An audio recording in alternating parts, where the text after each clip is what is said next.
عقیدے کا محل اللہ رب العزت نے دل کو بنایا ہے، اور اعمال کا محل اللہ رب العزت نے ظاہری جسم کو بنایا ہے۔ ایک آدمی کی ٹانگ ٹوٹ گئی ہے تب بھی آدمی زندہ رہ سکتا ہے، کسی کا ہاتھ ٹوٹ گیا ہے تب بھی آدمی زندہ رہ سکتا ہے، کسی آدمی کا کان کٹ گیا ہے تب بھی آدمی زندہ رہ سکتا ہے، آنکھیں پھوٹ گئی ہیں تب بھی آدمی زندہ رہ سکتا ہے، لیکن دل کا کوئی حصہ کٹ گیا یا کوئی حصہ ختم ہو گیا یا کوئی حصہ خراب ہو گیا تو آدمی کا جینا مشکل ہو جاتا ہے۔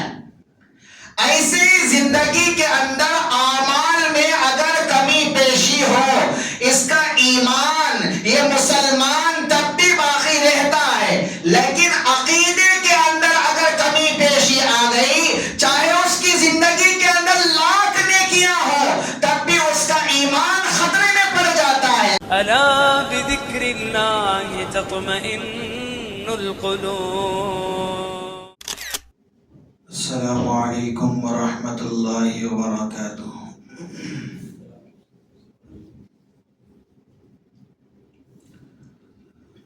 الحمد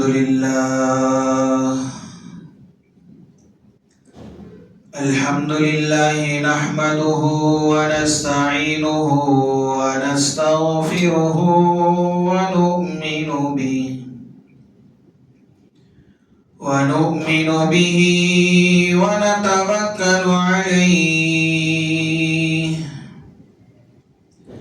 ونعوذ بالله من شرور أنفسنا ومن سيئات أعمالنا،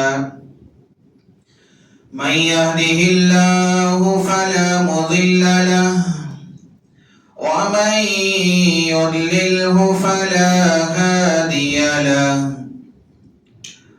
ونشهد أن لا إله إلا الله وحده لا شريك له، ونشهد أن سيدنا ونبينا ومولانا محمدا عبده ورسوله،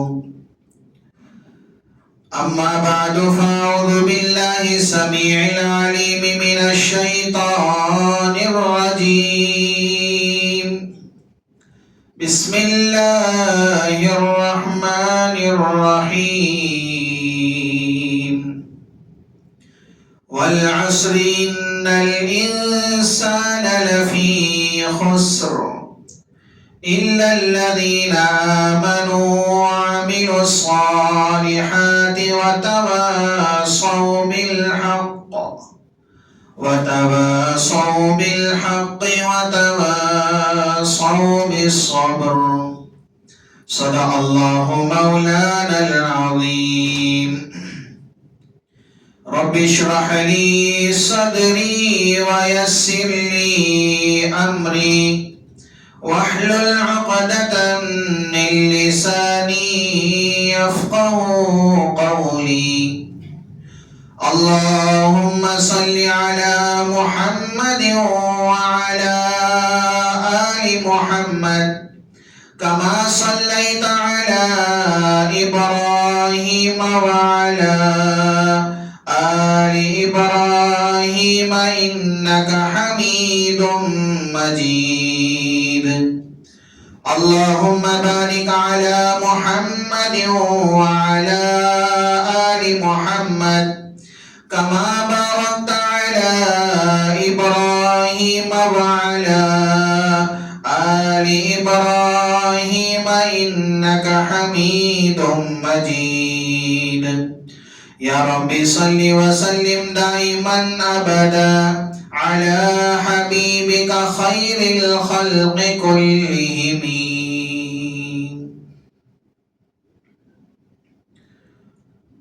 معزز سامعین کرام اور میرے غیور مسلمان بھائیوں، بزرگوں اور دوستوں،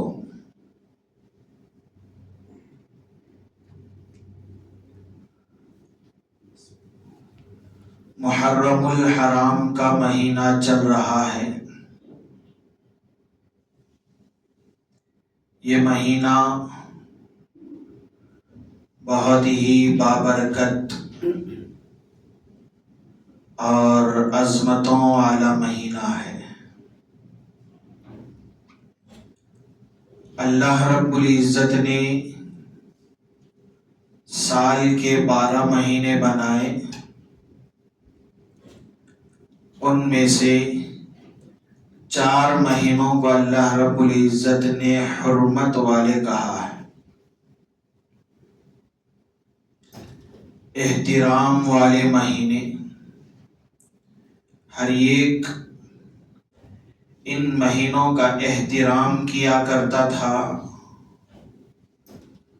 ان مہینوں کے اندر لڑائی جھگڑے فتنہ فسادات نہیں ہوا کرتے تھے۔ وہ 4 مہینے، ایک ذی القعدہ، نمبر 2 ذی الحجہ، نمبر 3 محرم الحرام، اور نمبر 4 رجب المرجب کے مہینہ ہے۔ علماء کرام نے لکھا ہے کہ ان مہینوں میں جو نیکی کی جاتی ہے دیگر مہینوں کے اعتبار سے اس کا اجر زیادہ ملتا ہے۔ ان مہینوں میں کوئی گناہ کر بیٹھتا ہے تو دیگر مہینوں کے اعتبار سے اس مہینے میں گناہ کی پکڑ بھی بہت سخت ہوتی ہے۔ تو اس اعتبار سے ہمیں چاہیے ان مہینوں کی قدر کرنے کی اور اس میں زیادہ سے زیادہ نیک اعمال کرنے کی کوشش کیا کریں۔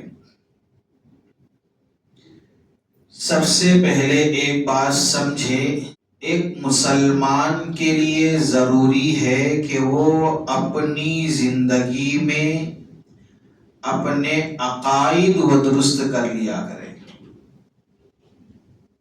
اس لیے کہ اعمال سے زیادہ عقیدے کا درست ہونا یہ نہایت ضروری ہے۔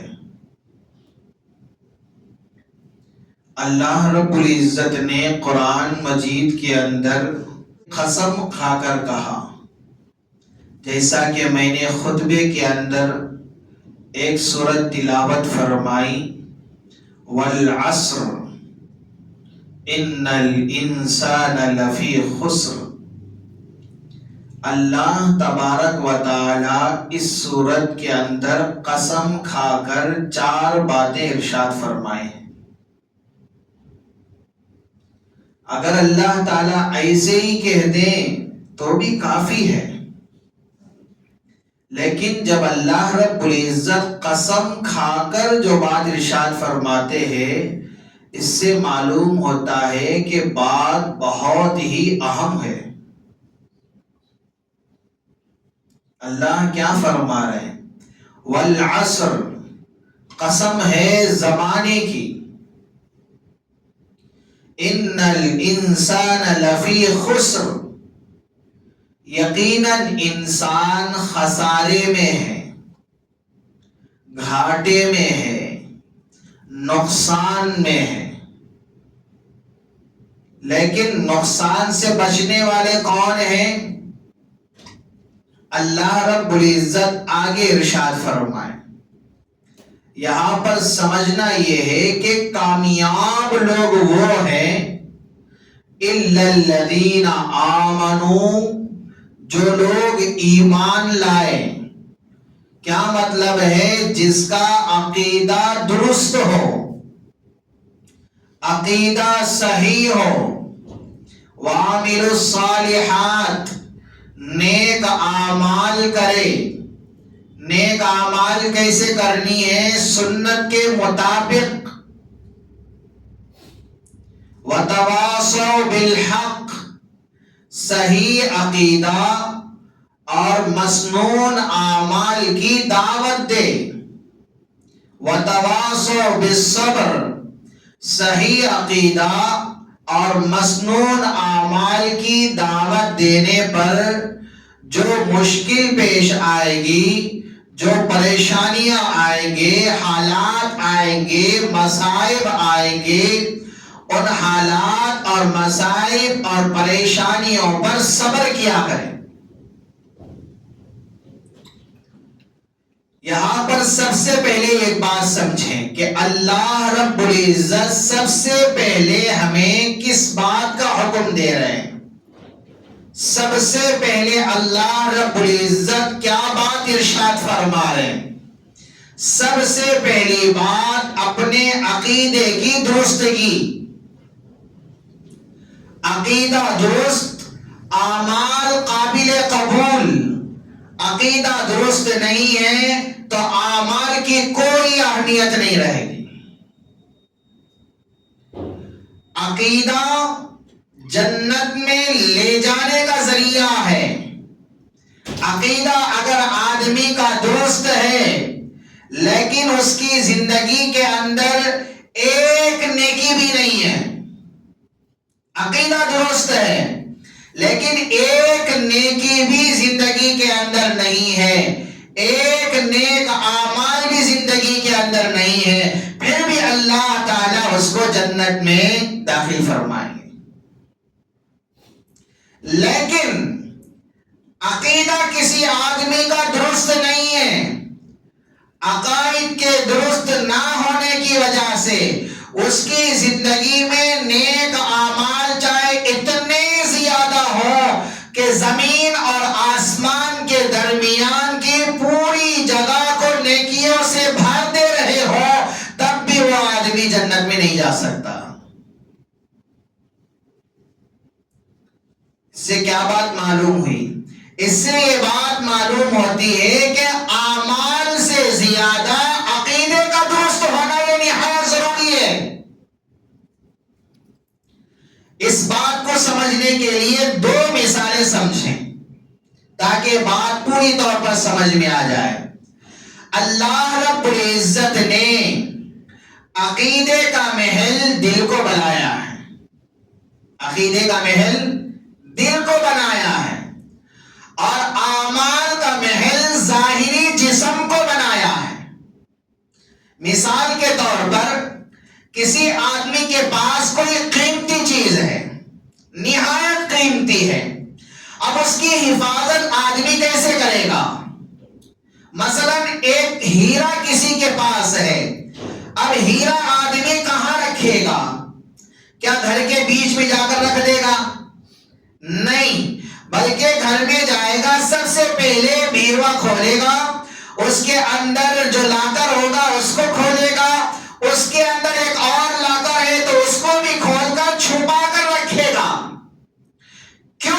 اس لیے کہ ہیرے کی اہمیت آدمی کے پاس ہے، ہیرے کی اہمیت انسان کے پاس ہے، تو جب اہمیت اس کے پاس ہے تو اس کی حفاظت کی فکر بھی اسی معنی میں آدمی کرے گا۔ تو میرے بھائیوں، عقیدے کا محل اللہ رب العزت نے دل کو بنایا ہے، اور اعمال کا محل اللہ رب العزت نے ظاہری جسم کو بنایا ہے۔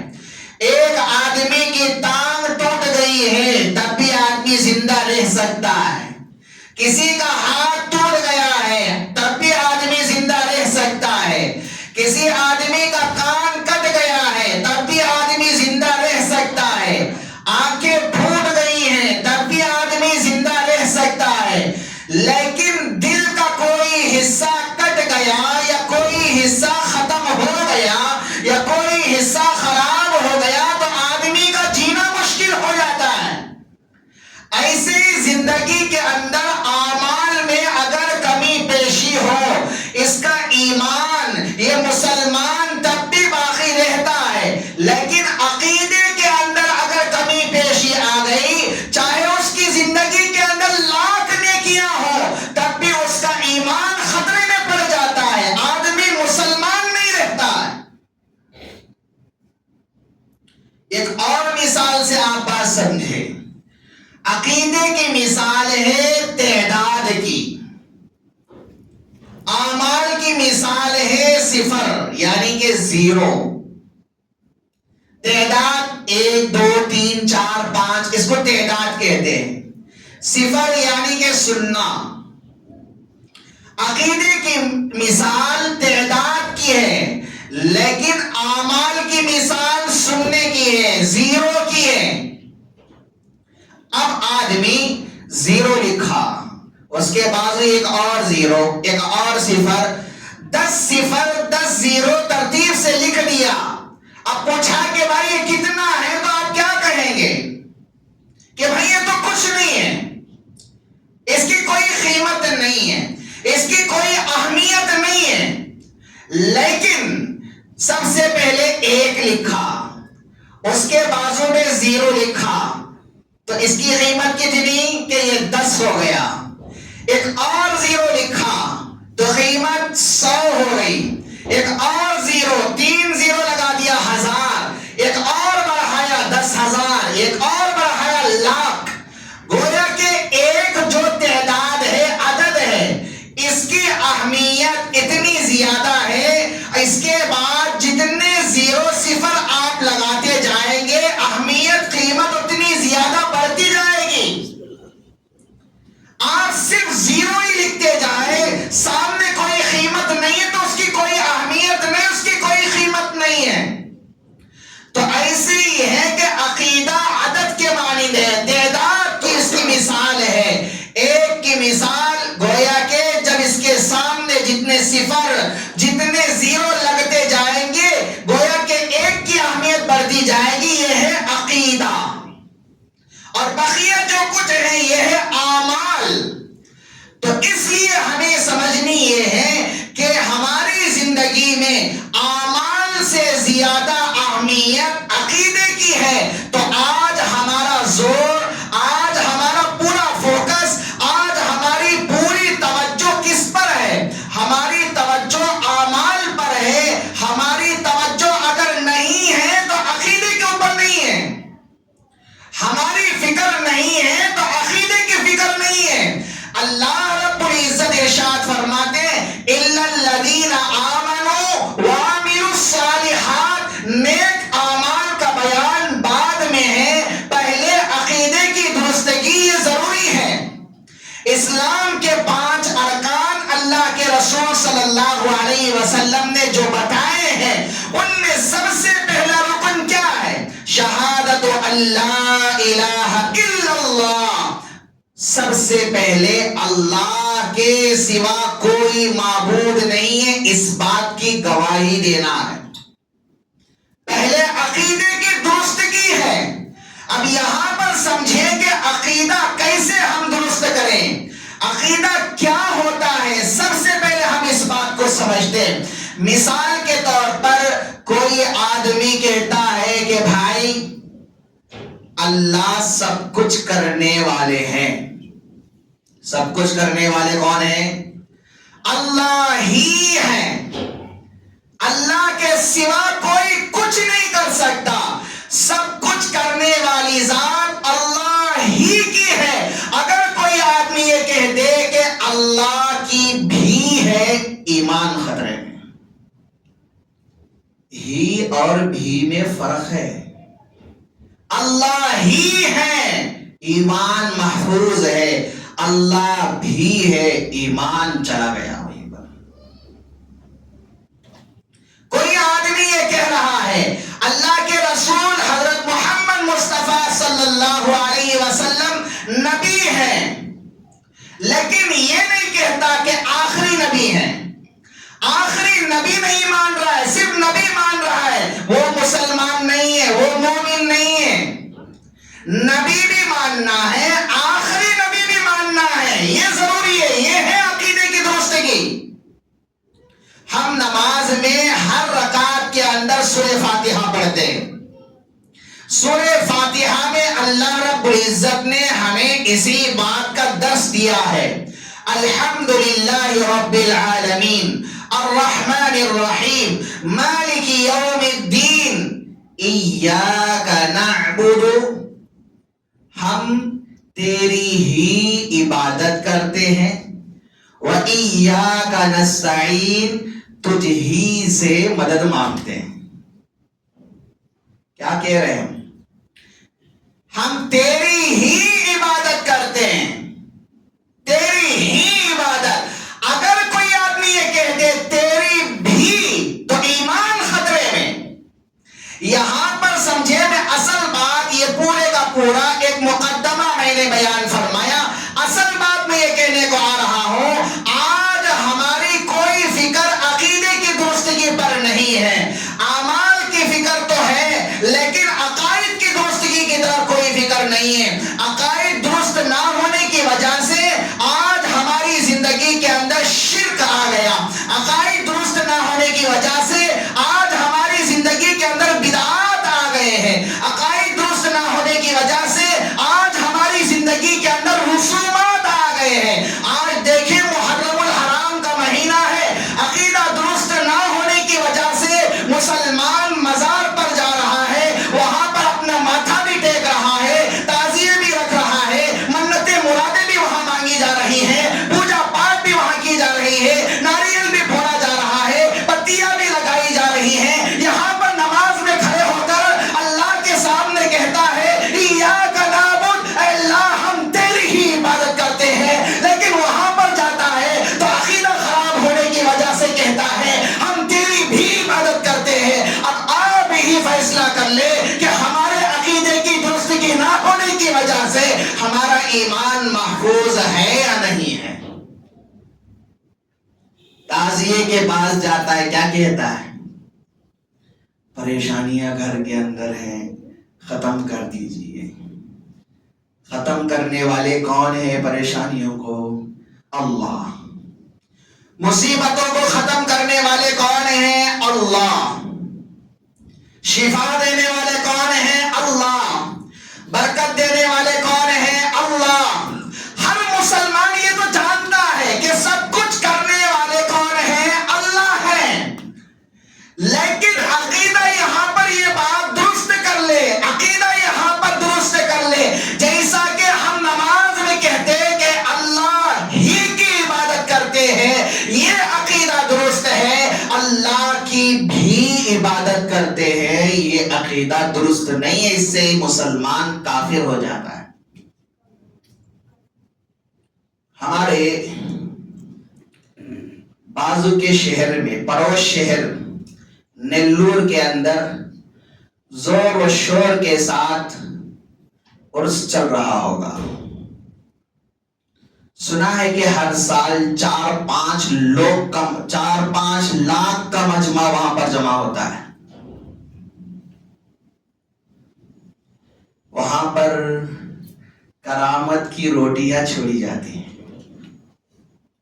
12 شہید درگاہ میں کرامت کی روٹیاں چھوڑی جاتی ہیں. ہمارے گاؤں سے بھی بہت ساری گاڑیاں جاتی ہیں وہاں پر. 1-2 آدمی نے گاڑیاں جاتی ہیں، ہندوستان کے کونے کونے سے لوگ آتے ہیں. لیکن وہاں جا کر کیا کرتے ہیں؟ عقیدے کی خرابی کا نتیجہ ہے. عقیدہ درست نہیں ہے، جس کا نتیجہ میں بتا رہا ہوں. برکت کی روٹی، اولاد کی روٹی، شفا کی روٹی، یہ سب کہاں سے شروع ہوا ہے جانتے ہیں آپ؟ کتابیں میں نے بہت تلاش کیا، لیکن 12 شہید درگاہ کی ہسٹری پر مجھے تو کوئی کتاب ملی نہیں، بہت تلاش کرنے کے باوجود بھی.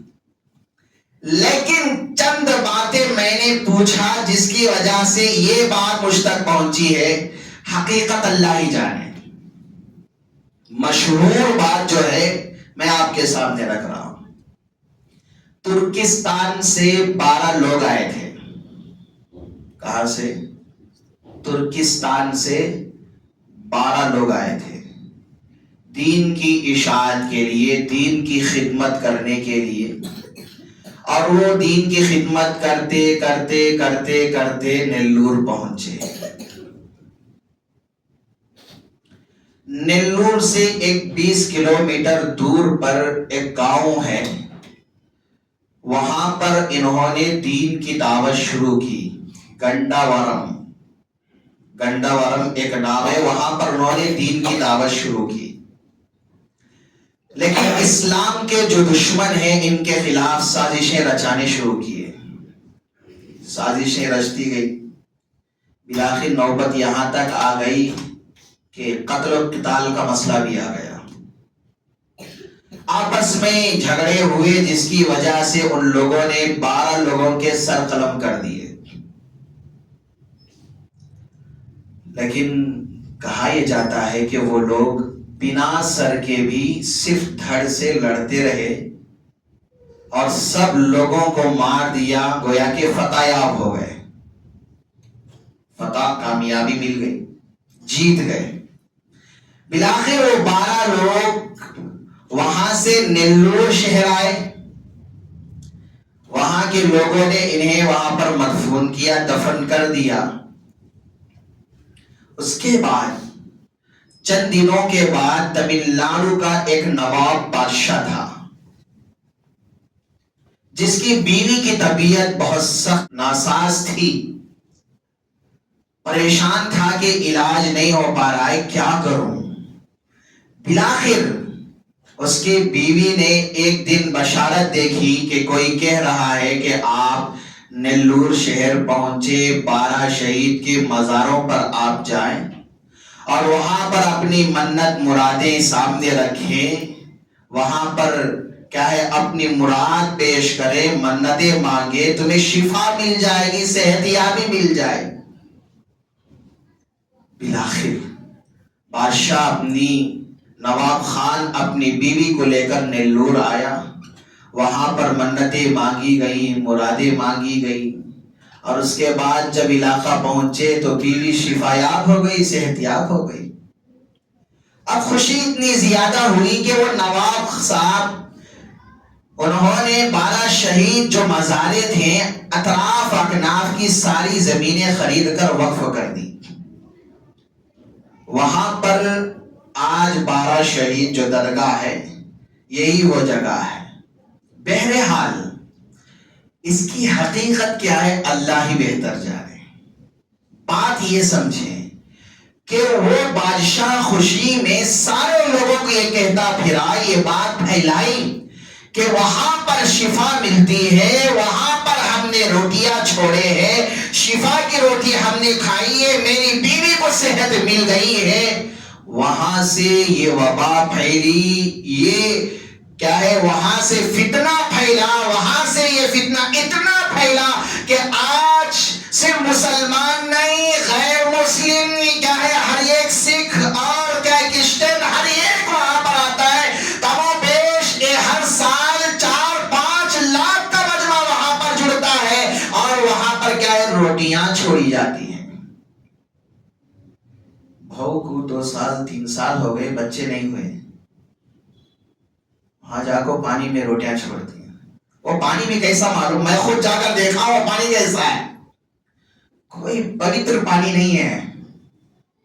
سوئمنگ پول کا پانی تو صاف شفاف رہے گا، اس کے اندر بھی پیشاب کرتے ہیں. سوئمنگ پول میں جو آدمی اترتا ہے سب سے پہلے وہی کام کر رہا ہوگا، اترتے ہی ٹھنڈ میں گرم نکل جاتا ہے.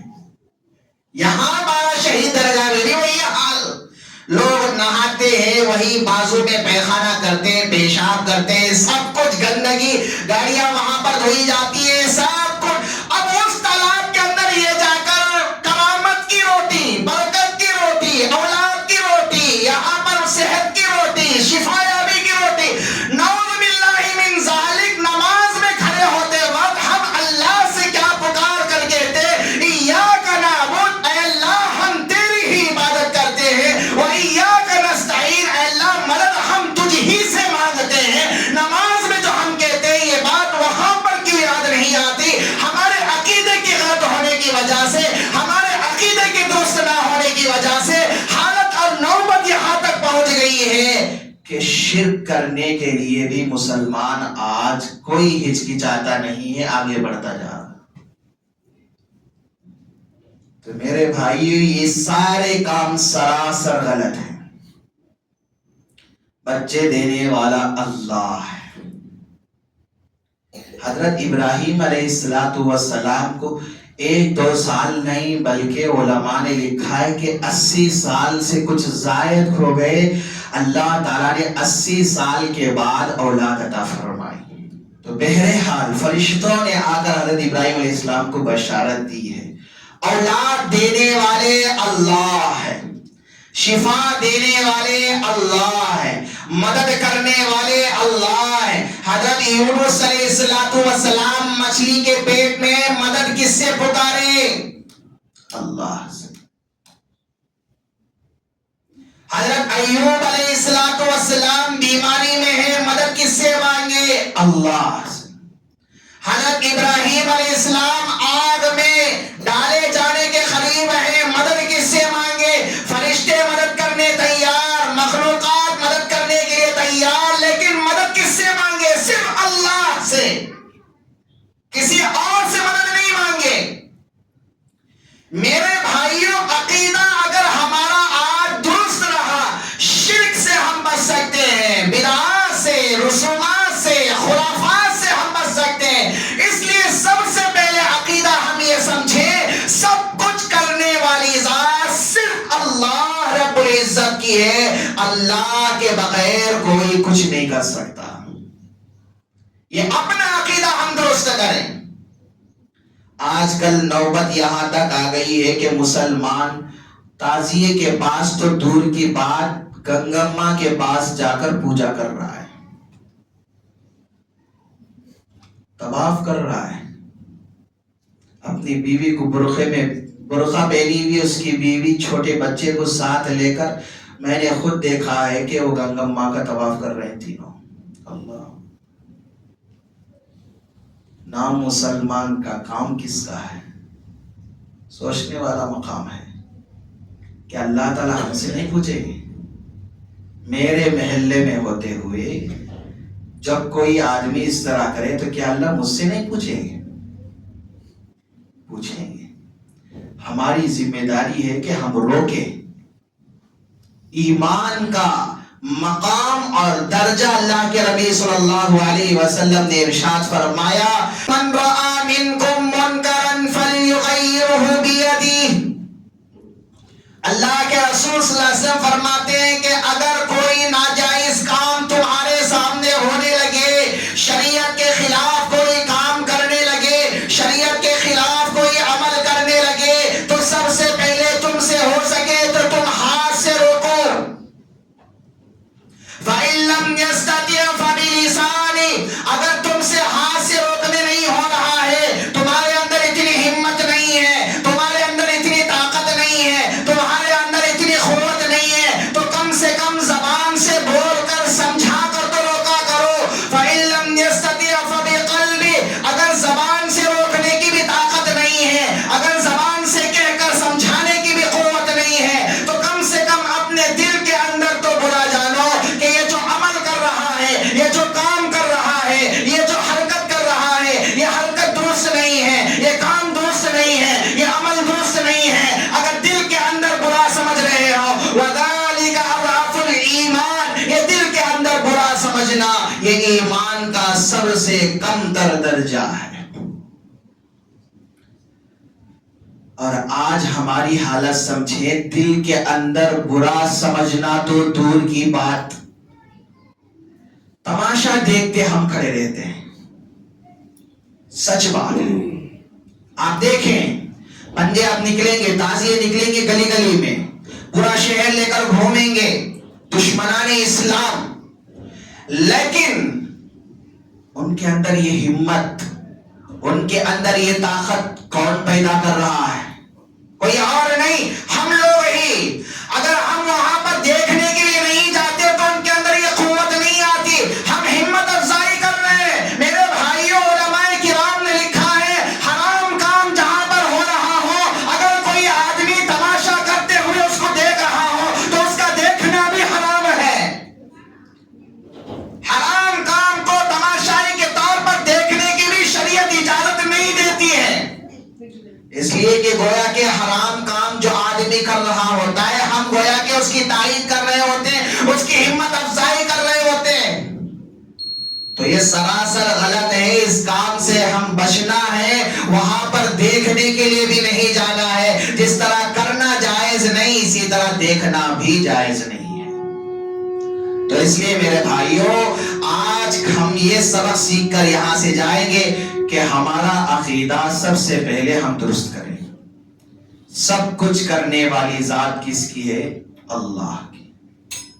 اللہ کے بغیر، اللہ کے علاوہ کوئی کچھ نہیں کر سکتا۔ یہ عقیدہ ہمارا درست ہو جائے۔ مدد مانگنی ہے تو صرف اللہ سے۔ اللہ کے رسول صلی اللہ علیہ وسلم نے کیا ارشاد فرمایا ہے؟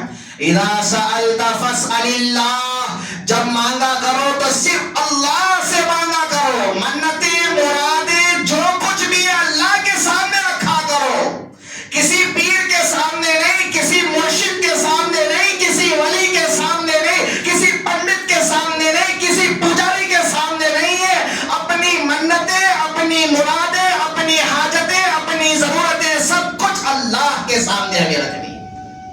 اذا استعنت فاستعن باللہ، مدد مانگنی ہے تو صرف اللہ سے۔